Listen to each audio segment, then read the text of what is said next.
Muito bem, estamos de volta. Atenção, temos novidades sobre o caso das dívidas ocultas. Temos informações sobre o caso das dívidas ocultas. Este caso veio a ressuscitar, não é? Há quem diz, já ainda existe esse caso das dívidas ocultas. Ainda há processos sobre isso.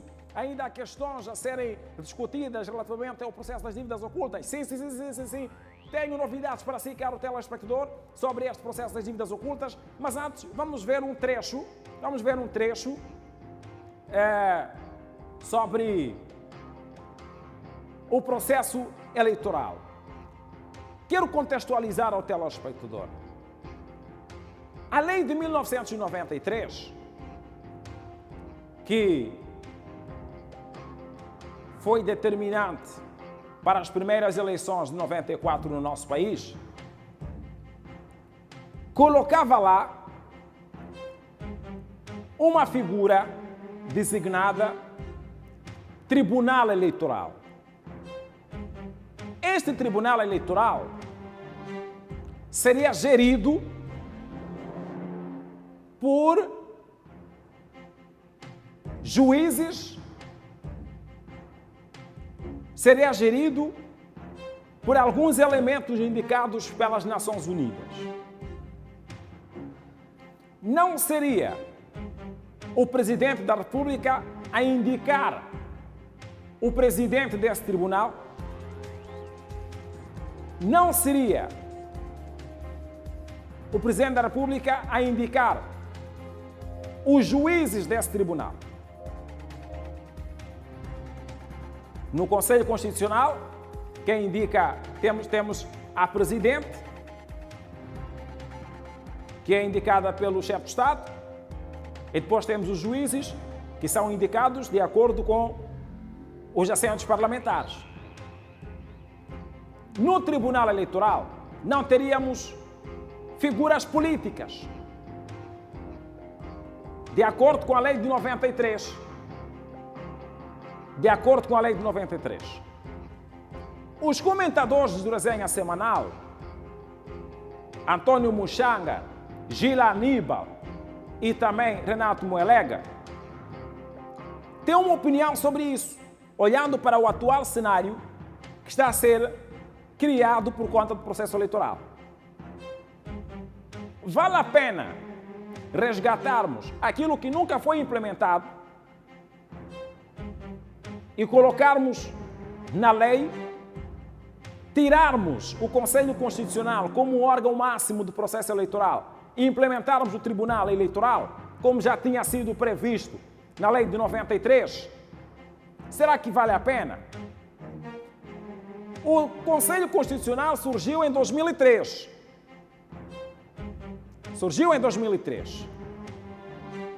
Será que dá para afastar o Conselho Constitucional do processo eleitoral e colocar um tribunal? Vamos ouvir Antônio Muxanga, Gila Aníbal e Renato Moelega, que falavam no Resenha Semanal de domingo. Na tela, carrega. Como é que ficaria o Tribunal Eleitoral e o Conselho Constitucional no processo das eleições? Bom, quando se discutiu esta lei, não estava em vista o Conselho Constitucional. Falava-se do Tribunal Eleitoral, nos moldes em que andam nos outros países. Só que aqui vê-se levantar uma questão. Depois das eleições, o que é que fará esse tribunal? Porque nós temos eleições, por exemplo, 2 vezes por cada 5 anos. Então nós temos eleições autárquicas. Depois das eleições autárquicas, pelo menos no próximo ano, há recenseamento, estão a ver, mas depois ficam 3 anos a fazer o quê? É o que se questionou na altura, eu recordo.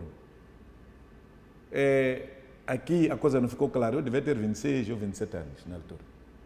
E eu era assessor do governador na altura, quando se fez isto. Recordo-me bem. Então, houve a história de moçambicanizar. Estas propostas eram do Abdul Karim Issa e os seus acólitos, que agora não querem assumir a responsabilidade. E é muito bom que cada pessoa assuma a sua responsabilidade. Eu penso que este modelo pode nos ajudar. Vamos trazer as Nações Unidas, vamos trazer a região e vão nos ajudar a elaborar uma lei e uma atuação a partir da mesa de voto até ao apuramento. Eu estive na Noruega. Na Noruega não há mesa para o presidente, há posto de votação. Há muitas mesas para votar, para facilitar a votação. Os votos são despejados na mesma sala, são escrutinados na presença de todos. O presidente do posto de votação e o secretário do posto de votação, os delegados de candidatura é que assinam os documentos. Colaram o edital, tiram foto na presença dos delegados de candidatura que testemunham o envio à central de contagem. A central de contagem, quando recebe, imprime o edital do posto.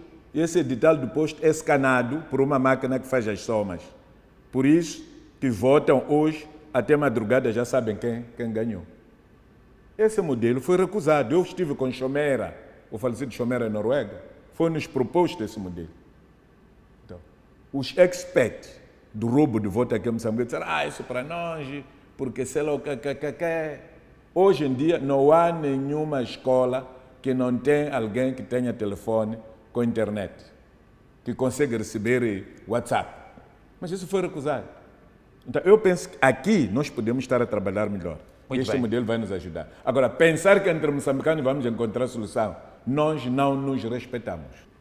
O problema é o funcionamento dessas instituições de administração de processos eleitorais, em que estão lá os políticos partidários, que cada um joga o papel para a defesa do seu partido político. É o que, na minha percepção, está-se a passar na Comissão Nacional de Eleições. É por esta razão que há de perceber que alguns acordos da Comissão Nacional de Eleições, aliás, algumas deliberações da Comissão Nacional de Eleições, são anuladas pelo Conselho Constitucional. Por quê? O Conselho Constitucional, às vezes, entende que não há tecnicidade naquele órgão que decidiu sobre uma determinada matéria. Podemos isso aqui dar exemplo. O partido RD foi excluído em sede da Comissão Nacional de Eleições via voto. Discutiu-se, não se entenderam e o processo foi à votação e a maioria venceu em não incluir o partido RD. O RD recorreu ao Conselho Constitucional. O Conselho Constitucional verificou, disse que não. O partido RD devia ser incluso no processo eleitoral deste ano. Então, é aí onde começa o problema. É como funcionam esses órgãos. Por esta razão que eu dizia que é preciso transferir o processo de gestão eleitoral em Moçambique das mãos dos políticos para os tribunais. Daí a necessidade de reformar o Conselho Constitucional em Tribunal Constitucional e retirar essa competência de ser um tribunal constitucional para questões eleitorais e deixar isso para os tribunais eleitorais. E há de perceber que, mesmo na lei vigente, há um conflito entre os tribunais distritais, que são suportados na hierarquia máxima com o Tribunal Supremo, e o Conselho Constitucional. Ou seja, os juízes do Tribunal Supremo reclamam por si a competência de anular o voto lá na mesa, quando há conflito. O que eu penso que pode estar correto, uma vez que os tribunais podem atuar como o garante da legalidade, primeira instância, etc. E há de perceber a retirada desse ponto e passa tudo para o Conselho Constitucional. E no Conselho Constitucional vamos ver como é que está composta a máquina de gestão. Estão os políticos, obviamente. Então, este é que é o problema. Há necessidade de reformas urgentes. No contexto do que eu me referi anteriormente, da necessidade de reformar o Estado e a sua funcionalidade, existem reformas que são muito urgentes. Porque se nós mudamos instituições, criamos outras instituições, vai ser igual àquelas situações que criamos Gabinete de Combate à Corrupção e depois, qual é o resultado? Portanto, o nosso problema não é falta de instituições, nosso problema é seriedade. E estes senhores que hoje perderam a legitimidade do povo não são sérios e eles controlam o Estado moçambicano desde aquela altura. Portanto, quando se cria uma nova instituição, sempre há uma manipulação, há um vício que se cria ali para que desta instituição nova desvirtue-se o espírito.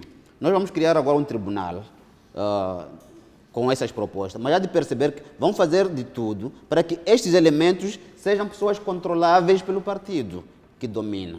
Então, é este que é o grande problema neste momento. Se nós pensarmos que a governação ou a dirigir um Estado faz-se com esperteza, com manipulação, vamos ter de forma recorrente situações de guerras. Hoje nós estamos a ter os problemas, o caos que temos por causa destas questões. Não vamos avançar com a criação de novas instituições enquanto não fizermos reformas profundas. E nós devemos de perceber por que hoje, por exemplo, por que a Frelimo até hoje não é capaz de compreender que este povo não lhes quer? Porque quando não compreende isto e insiste que tem que governar um povo que não lhe quer, é igual a um homem que é rejeitado pela sua esposa e ele acha que não, porque tem dinheiro, porque ele não sei, insiste que tem que ficar naquela casa. Resultado, não há ambiente, não há paz, vai levar chifres, vai levar uma série de problemas, vai ter uma casa desorganizada. A Frelimo está nesta situação. Portanto, muito bem, é importante nós pensarmos que o problema não está com instituições. O problema está com um sistema instalado de controlar pessoas, de controlar toda a gente que faz o trabalho público.